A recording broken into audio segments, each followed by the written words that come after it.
Bekana nezigameko ezihlukumezanayo ngesonto eledlule kube inselelo kubafundi njengoba kushona umfundi nje kwaphinde kwangenisa uthisha esibhedlela. Umphakathi ufuna kuqiniswe ezokuphepha ezikoleni.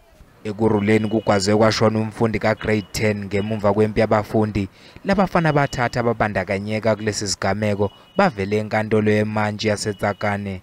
You'll understand that there was a court appearance of the suspects. 3 of them, it is postponed to the 15th of February. Now, learners were saying they're not going back to school, and we said no, they need to come back tomorrow because we have ample security. There's been beefed up.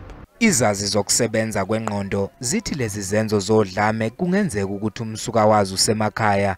Ezinye izinhlangano zabafundi zibona sengathi ziyanda izigelekeqe, kodwa konke abazali abakufunayo ukuthi izingane zabo ziphephe ezikoleni. We have patrollers on the gate. It's a matter of them being beef up in terms of probably the number, so that in the event something like that happen, they are empowered to assist. But on the other hand, we'll then go to the police and say, we have a relationship with you. You have committed that in the event there's something at the school, you will respond. Abafundi bakulezo zikole ezithintekile bathole ukwelulekwa ngokwengqondo.